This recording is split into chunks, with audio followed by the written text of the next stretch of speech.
Especially with the wide array of new features brought by 2.2, creators are finding ways to make better and better levels, which are beginning to look less and less like the Geometry Dash we're familiar with. However, as the levels continue to improve in quality, it becomes more and more apparent to myself that I'm not exactly the best creator of all time. The editor can be pretty difficult to understand, and besides that, it takes a whole lot of motivation to both build and stay creative throughout the building process. So, when faced with such a challenge, I asked myself, am I gonna put in the hard work it takes to make a good level? Nah. If I don't know how to make a good level, well, there's only one logical next step to take. Make the most god-awful piece of garbage ever. But if I'm going to do that, I need to start with a good brainstorming session. To start, we need to ask the somewhat philosophical question: what makes a Geometry Dash level bad? Well, before we try to answer that, let's clarify something. If I wanted to make the worst level in GD, I could probably just make something that was unplayably laggy, instantly crash the game when you tried to play it, or just make it plainly impossible, having the player spawn in the middle of a saw or something. But this isn't what I'm going for. I want to make a level that people can actually play, because let's be honest, what's the point of making a garbage level if people can't actually enjoy the garbage? So, the level I want to create will be bad, sure, but not to the point that you can't play it, as I feel that kind of defeats the point of the level itself.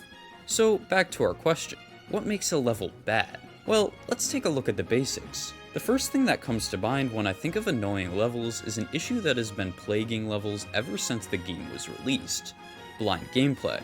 It's understandably irritating if the player can't see what's coming next within a level, because that makes it really hard to react to the level's gameplay. Part of the reason why people tend to dislike older levels, such as the map pack levels, so much, in part due to this issue, with lots of blind jumps that make otherwise easy levels difficult and time consuming. So, needless to say, blind jumps are a necessary element for a level.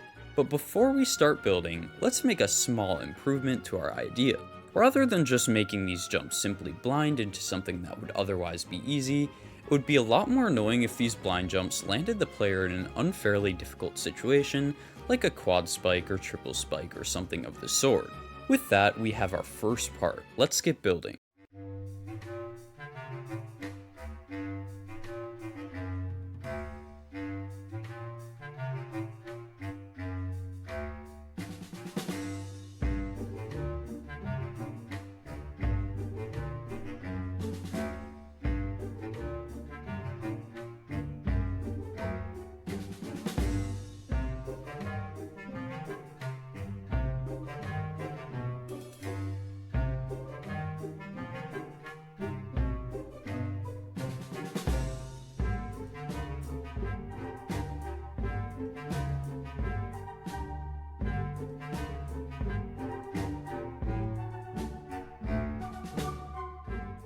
So now that we have blind jumps in our level, what's next on our list in order to make this level as bad as possible? Another really annoying thing that comes to mind is when gameplay is repetitive or spammy.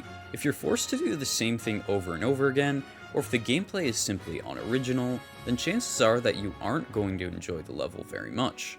Naturally, that makes repetitive and spammy gameplay perfect for our level. I think some UFO spam clicking along with a boring wave part should do the trick. And that's not all. Let's add our friend bad slope hitboxes in the wave part, just to make it extra frustrating. Building time again.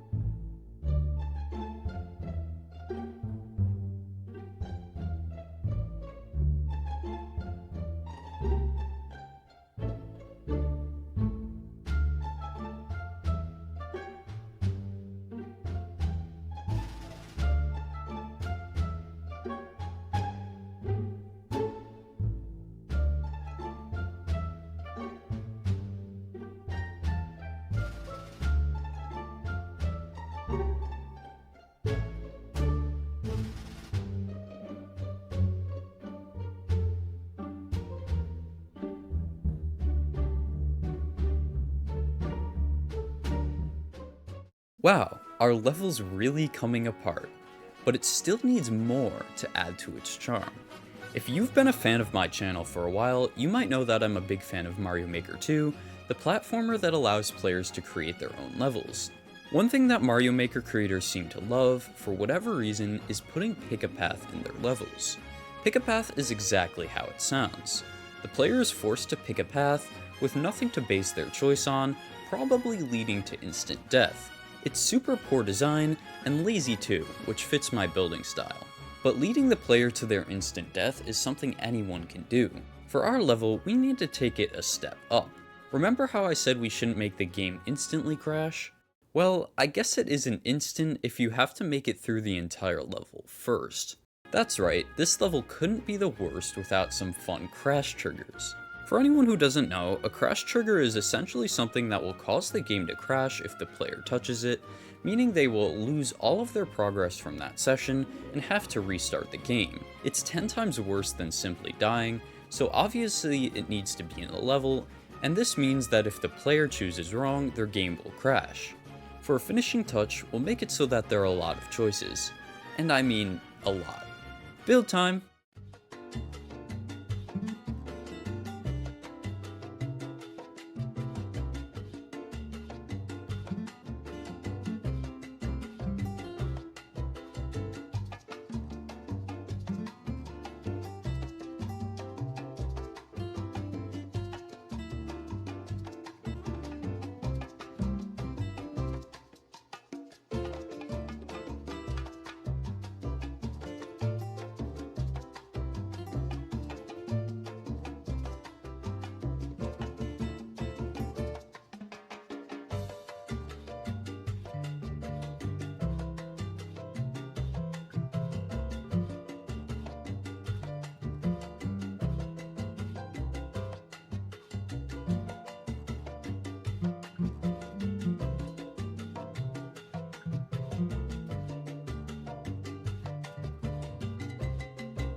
Alright, that makes a total of, I don't know, I honestly lost count, something like over 1,000 paths to take, which means over 1,000 crash triggers, and only one correct way to go. I think if I make this level any worse, someone might file a lawsuit against me, so I'm gonna wrap it up. But before it's done, we need to add one more thing. Some decoration.